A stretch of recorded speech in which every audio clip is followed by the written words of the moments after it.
चंपारण किसान मजदूर संघर्ष समिति के बुलावे पर एक दिवसीय धरना का आयोजन किया गया तुरकोलिया अंचल पर। इसे धरना के आयोजन करने के पीछे जो कारण है, ब्रिटिश गवर्नमेंट के समय में 1896 के बाद में सर्वे हुआ था और बड़े पैमाने पर सर्वे हुआ और सर्वे रजिस्टर 1920 में तैयार हो गया और उस समय ये क्लियर हो गया कि कौन बेतिया राजा का जमीन है और कौन रैयतों की जमीन है और कौन ब्रिटिश गवर्नमेंट का जमीन है। लेकिन उसमें अभी एक बात आ गई कि बेतिया राजा हरेंद्र किशोर जी के देहांत के बाद में कोर्ट ऑफ वार्ड्स बना था, तो उस जमीन की देखरेख कोर्ट ऑफ वार्ड्स कर रही थी ब्रिटिश गवर्नमेंट के देखरेख में। तो अब तो वह जमीन जो बेतिया राज की थी, अब ब्रिटिश गवर्नमेंट देखा कि इस जमीन को कौन जोताबाद करेगा, तो उन्होंने बिहार के कोने कोने में किसानों को आमंत्रित किया। तो लाखों किसान यहाँ आए और अपने अपने हिसाब से बेतिया राज के जो यहाँ मैनेजर लोग थे, उन लोगों से पट्टा के आधार पर, बिक्री के आधार पर, जागीर के आधार पर कई प्रकार से जमीनों को हासिल किए और हासिल ही नहीं की, ब्रिटिश गवर्नमेंट ने उस पर जमाबंदी कायम कर दिया और मालगुजारी लेने लगा। उसके बाद में परमपिता महात्मा गांधी आए, जो आजादी की लड़ाई सब लोग जानते हैं, देश आजाद हो गया।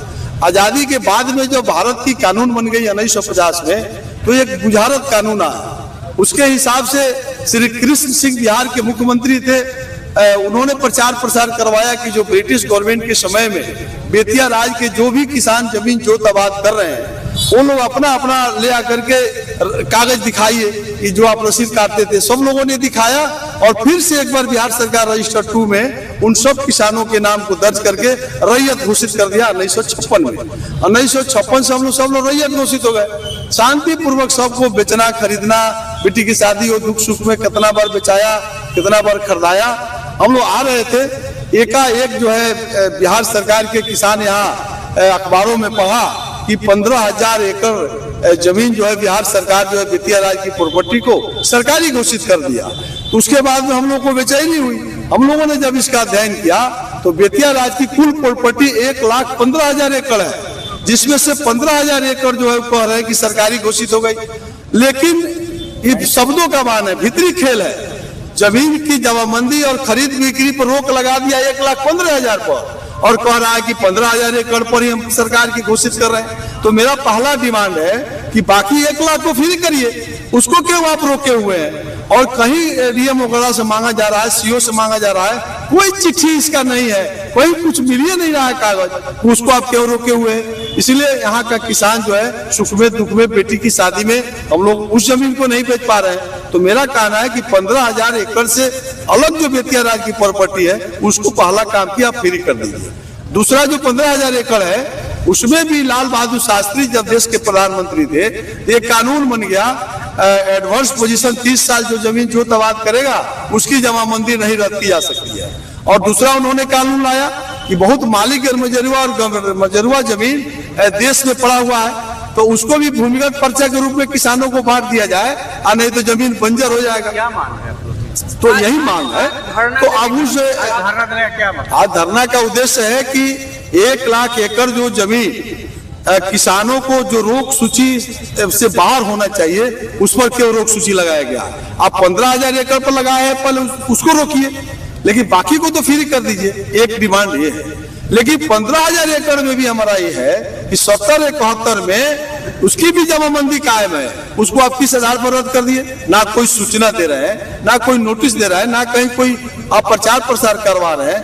ये तो काला कानून हो गया ना। इसलिए और सुप्रीम कोर्ट की फैसला भी है कि 55 साल यदि किसी जमीन का रसीद कोई भी किसान कटा लिया है, उसको आप नहीं रद्द कर सकते। सरकार नहीं मानती है तो फिर क्या करेगी? सरकार को मानना ही ना होगा। सरकार कैसे नहीं मानेगी? सरकार हमारी है, सरकार बदलेगी, दूसरी सरकार आएगी, करेगी। हम अपने जमीन पर सरकार के किसी दबाव में आने वाले नहीं है। हम अपने जमीन के हक से पीछे हटने वाले नहीं हैं। चाहे नीतीश कुमार जिस हद तक जाएंगे, उस हद तक हम लोग इस लड़ाई को लड़ेंगे। छात्रों को लाठी चलाए उस तरह पर चलेगा। देखिए, लाठी भी खाएंगे। जब ये चंपारण, एक बात समझ लीजिए, यही चंपारण परमपिता महात्मा गांधी के साथ खड़ा हुआ था और अंग्रेज भाग गया। ये तो नीतीश कुमार जी है। ये कितना देर टिकेंगे चंपारण के किसानों के सामने? क्या रूपरेखा रहेगा ये आंदोलन? अब तो इस सरकार से हमने मांग किया है, 1 महीना का हमने समय दिया है। 1 महीना में अगर हमारी मांगों को पूरी नहीं की जाती है तो मोतिहारी के गांधी मैदान में हम लोग उतरेंगे। हम लोग सभी कोने कोने से चंपारण के किसानों को बुलाएंगे, फिर आगे तय करेंगे। सीओ साहब आए हुए हैं कि नहीं तुरकोलिया? नहीं, अभी तक तो हमारे पास नहीं आए हैं। उनका असिस्टेंट जो छोटे पदाधिकारी हैं वो लोग आए हैं, वो तो हमारी सूचना वो लोग लेगा। अभी हमारी कोई ऐसी नहीं है, लेकिन शासन प्रशासन के लोग भी समझ रहा है। अगर सीओ साहब से भी आप लोग भी अलग बात कीजिएगा तो यहाँ जो भी सीओ आ रहा है वो कह रहा है कि लगता है कि हम लोग अपने बेटा का हत्या कर रहे हैं। अगर किसी किसान आता है कहने, उसकी बेटी आती है रोते हुए शादी विवाह करना है, हम लोग को भी लगता है कि हम लोग अन्याय कर रहे हैं। यहाँ पदाधिकारी भी कह रहा है दबे जुबान, वो भी किसान है। हम लोगों को तो बताया ही है। यहाँ के सांसद का घर बेतिया राज में है, यहाँ के मंत्री हैं विधायक, उनका घर बेतिया राज में है। यहाँ तो बेतिया राज में सब जनप्रतिनिधियों का घर है, लेकिन सबको टिकट चाहिए। विधानसभा में कौन बोल नहीं रहा है।